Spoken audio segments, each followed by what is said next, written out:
I'm Paul Begley. It's in the evening. There's a crack. There's a crack in Michigan. Have you guys heard about this one? I guess it happened about a week ago, probably around October 3rd or 4th. There was up in the northern peninsula of Michigan, there was a crack.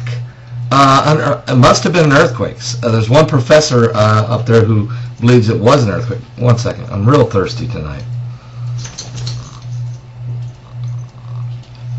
But this guy was sitting in his recliner, and all of a sudden he felt his chair, vibrate, and next thing you know, he heard this loud sound, and they went out and they found this crack. I'm looking at a picture of it right now, and it's 200 yards long, and it's 5 foot deep, where the earth literally separates about 18 inches to 2 feet.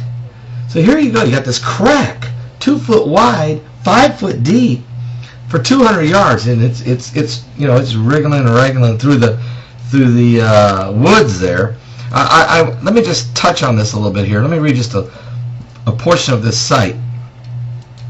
It says that a professor believes it was an earthquake that caused this mysterious Upper Peninsula crack in Michigan.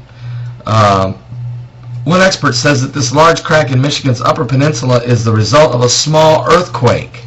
The crack is about 8 miles north of Mimome, near Birch Creek. It's about 200 yards long. It measures about 5 foot deep in certain parts. The crevice was first noticed a week ago after neighbors felt a rumble and heard a loud noise. Now, over the weekend, Professor Wayne Pennington, a geologist from Michigan Technological University, went out to the site.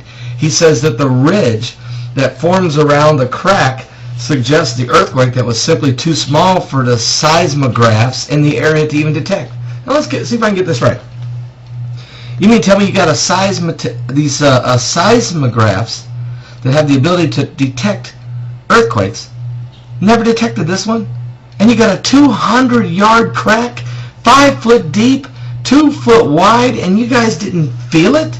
Yet this guy sitting in his recliner felt it and heard the crack and the snap, crackle, pop in Michigan. I know Battle Creek, Michigan's where they make Rice Krispies and all the cornflakes.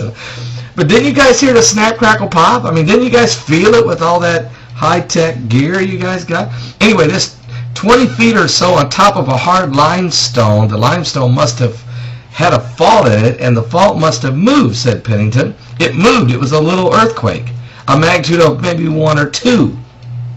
And that's why the people in the neighborhood felt it, but the seismographs didn't. So it makes you wonder sometimes, when you really stop and think about it, how many earthquakes are happening all over the world. We detect, last week there was 92 earthquakes, okay, just to give you, that were detected. So how many happened that weren't detected? And just exactly, what about the dormant volcanoes that are really not dormant? I mean, they could lay dormant for 250 years, 300 years, 400 years, then all of a sudden explode. So they're not really dormant. The earth is living and breathing. It is alive because everything God makes is alive. And God created the heavens and the earth. And He's making planets and stars and solar systems and galaxies and these new species, the 200 new species He found in New Guinea. I mean, God is, everything He does is create. When He speaks, it creates. He said, let there be light. And there was light. It came out of the darkness. Light came out of darkness. And so everything He does. I've seen some beautiful rainbows, but in the last 3 or 4 years, I've seen some absolute magnificent rainbows. Full, completely. You could see from one end to the other. Perfect. And, usually they're always right after the storm, and if it's raining when the sun's up. I mean, it gives you, and there's dark clouds on one side, usually that rainbow will be right there. It's God's promise that He won't destroy the earth again with water. Next time He destroys this earth, it will be with fire and brimstone, which He will rain down upon the ungodly. Well, there's a crack in Michigan. And there's a touchdown Jesus at Notre Dame, and there's some guy in Siberia that says he is Jesus with 5,000 followers, and then there's the Dalai Lama who's going around, and then there's the imams and the omams, and there's, I don't know, and then there's Bishop Eddie Long. This thing's getting crazier as we go. And even the United Nations have got an ambassador for aliens. Jesus said, don't let nobody deceive you. They're going to say, I'm in the desert, don't go there. I'm over here, don't go over there. For no man knows the day nor the hour the Son of Man comes, but he's coming back again. This crack in Michigan is just another sign of the coming of the Lord. I'm Paul Begley. There's a crack in Michigan.